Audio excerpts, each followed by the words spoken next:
Hey everyone, welcome back to the channel. So today we have a quick tip video and I'm going to be sharing some quick tips on what to do when you run into a situation like we have here right next to me where an axle won't come out of the knuckle.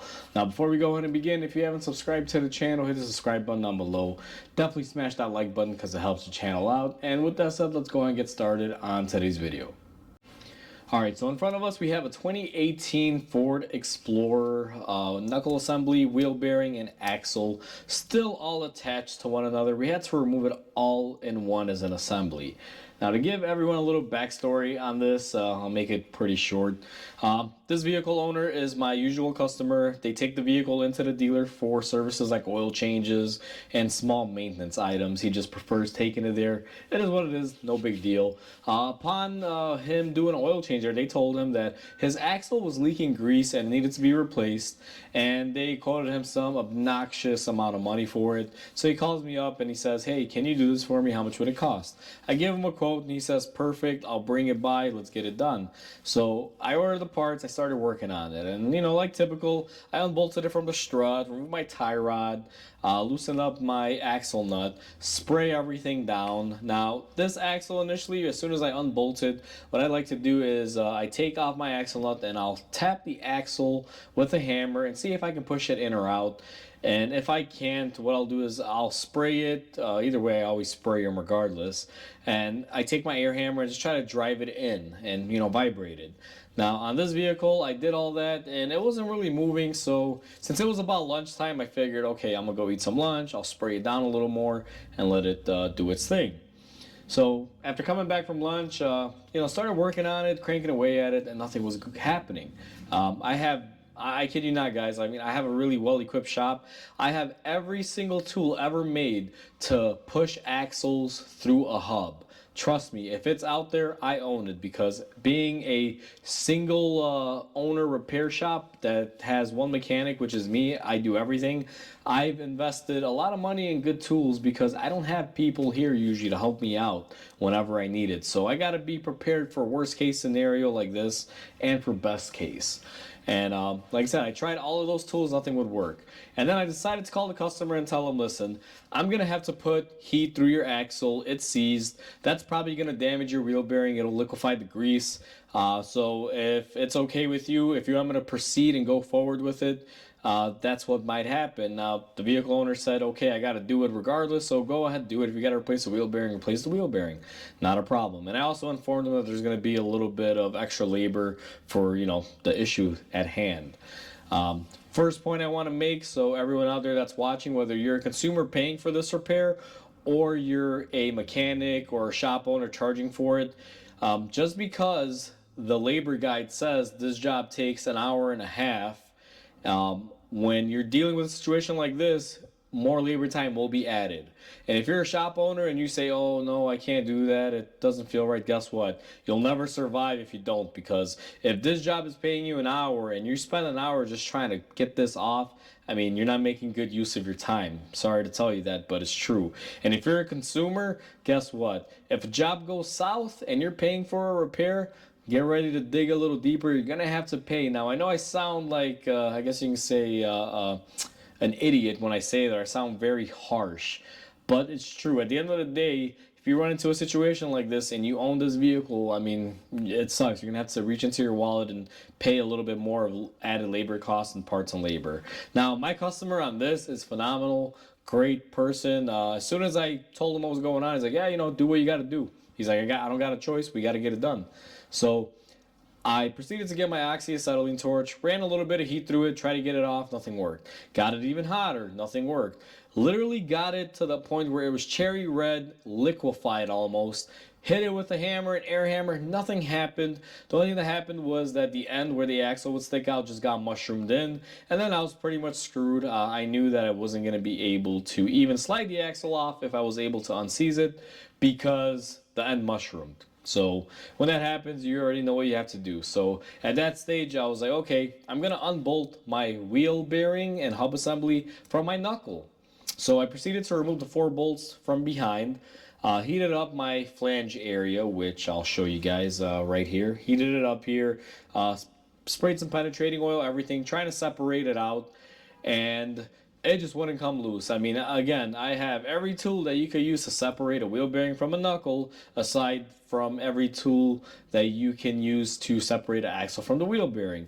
And I tried it all. I tried running a stud out using my pressure tool. I tried my Lyle tool that you bolt on the hub to remove it, wouldn't work. I even tried I don't know who makes it, I forgot the name, but you bolt it on here and you beat on it with a sledgehammer. I mean, you name it, I tried it, didn't work. Tried heating it. I had to be a little bit careful with the heat because the knuckle's aluminum. And also, when you're heating a steel item like this and it's going to aluminum, you're going to find that you're going to dissipate heat very quick because aluminum is really good at sucking the heat out and cooling it down. So that really sucked when it came to that. But again, I was able to cherry red the whole bearing. Just wouldn't separate. Nothing would work.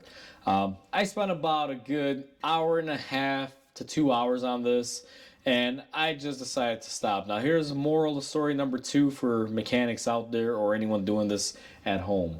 If you're presented with this issue and you're gonna fight it, you gotta know when to stop.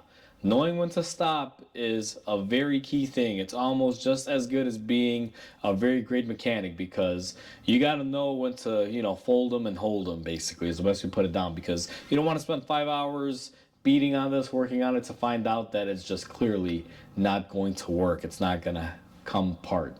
And clearly, that's what happened in this scenario. Now, initially, as a shop rule, I have this rule where I will spend an hour trying to make something work, and after that I'm gonna call the vehicle owner, break the news on what we have to do next to get things rolling.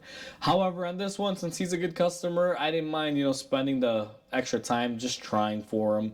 And like I said, I tried, didn't work, but I said, okay, stop, I've invested too much time, I'm gonna call the customer. Called them, let them know what was going on. Now, ultimately, this is going to be pretty expensive because a good wheel bearing for this is about $200. This knuckle assembly from Ford is about $200, which I'll be honest with you, is pretty cheap. I was kind of surprised. It is an aluminum part. Normally, they go for a little bit more money. Maybe because it is aluminum, it was a little bit cheaper. Either way, wasn't horrible. I'm used to paying somewhere around like $500-600, sometimes even $1,000 for knuckles, and situations that I've had to replace them. And then obviously an axle is about $200 to $300 depending on where you're buying it from. So now, just between this wheel hub and this knuckle assembly, we have about $400 in parts, and let's say an additional $200 in labor for the extra work that we're going to be doing. And let's say it sucks for the customer. Now, this is the other point that I want to make, that when you're a vehicle owner and you run with this issue and something like this happens, unfortunately you're stuck. There's not too much most shops can do without going to the extent that I had to go on this one. So be prepared for it. And shops also have to do a good job of explaining this to you. I always find that if a shop does their diligence correctly, explains to the vehicle owner and shows you everything, typically, I mean, it is what it is, but there shouldn't be a need for anyone to be angry at the shop owner or shop mechanic or whoever is involved in it. This really shouldn't be like a whole fighting issue. It just happened. It is what it is. And the other point that I want to kind of make in this video on why stuff like this happens, because again, I don't want to make this too long. I could probably talk about this for quite a bit of time. But either way, fourth point, because customers getting screwed over was a third point. When it comes down to this, the reason why point 1, 2, and 3 happen is because manufacturers and engineers just suck. That's plain and simple. You have a steel part, which is the wheel bearing, on an aluminum hub, and then a steel axle going through it. All of this is grounded through the chassis throughout the years of it being on the road. Water and salt and stuff that gets on the road, dirt and debris. The water and the ground going through it will eventually form some form of electrolysis, if that is the correct term. Again, not a really scientific person, but I assume that with the ground running through all this and all the stuff and elements in the world that you drive on, like road salt and water and dirt, debris, eventually that current of electricity that's grounding through everything will eventually fuse things. Because I'm telling you this, if heat couldn't get this out without melting it, it is basically welded together or fused together. And that can only happen when dissimilar metals are put with each other and fed a current. So, it's the engineer's fault, I guess you can say, or the manufacturer's cheaping out because they shouldn't design stuff like this. And here's the thing, if there is a reason why they're designing this way, guess what? At least in between the surfaces that mate with each other, they should have used some form of anti-seize or anti-rust coating, just something to, make this easier for future access for mechanics, one, and for their customers' wallets. Because guess what? If you bought a brand new car like this vehicle owner did, and you've maintained it since day one, you've had it since day one, you've never done really anything else to it, and 80,000 miles in, and it's a 2018, so it's only a few years old, you run across this sort of issue, let me tell you this, me as a consumer, I would not be running back to buy another one of your products or your vehicles. Because to me, 80,000 miles for this all to happen, I mean, it's pretty crappy. I mean, it's definitely engineering flops, or manufacturing flops. They were too cheap to spend money. If they had to use this, put some anti-seize on stuff. Spend the 2 cents per unit of the millions of cars that I know it's going to cost some money, but guess what? You'll have loyal and happy customers and non-pissed off mechanics screaming at you 24/7. And that is what it is. So overall, guys, I don't want to rant in this video. I feel it's pretty long. The 4 points that I wanted to make, I pretty much made. But the biggest takeaway is this. For the consumer side of things, if this is going on with you right now, or this is going on with your vehicle, I should say, or you've been in a situation like this, just remember, the shop can't do too much about it. That's the one quick tip I want to give out to people that unfortunately have to pay when this happens if you're the owner of the vehicle. The other thing that I also want to make a good point on is for the shops and technicians, that if you thoroughly explain what is going on and the vehicle owner is aware of it, you are less likely to piss people off. And as long as you do your due diligence and know what you're doing correctly, it shouldn't really be an issue. Even though this is an issue, clearly we have to deal with this. But a little bit of due diligence and informing vehicle owners and, making sure that everyone's up to par and basically knowing when to quit. Because I've worked in some shops where something like this happened, they'll just keep working on it, rack up labor hours, and then build a customer. And that's not going to make a happy technician because he's not going to get paid. And that's not going to make a happy customer because they're going to refuse to pay. So as a shop or technician, be mindful of stuff like that. And the third point that I want to make, especially if any manufacturers are watching. Now, this specific one came, it's a Ford vehicle. I'm not going to go out and bash Ford or say anything about them, but engineers across the board, I don't care what manufacturer you work for or any manufacturers that are producing items. If you have to build stuff like this, which I get it, you probably have to and want to, at least take some precautionary steps and invest the 2 pennies that it would cost per vehicle to put some anti-corrosive or anti-seizing, items in between these products that they shouldn't be mingling together. Clearly, steel and aluminum together for years, pressed together under pressure, undergoing some electrical current, is not going to make for a good thing. They're going to get fused and basically weld to each other over the years. So, next time, spend the 2 cents. Guess what? Next time I buy a car, spend the 2 pennies. I'll gladly pay it on the invoice. So I don't have to deal with this and no other mechanic has to deal with this. I mean, come on, just common sense.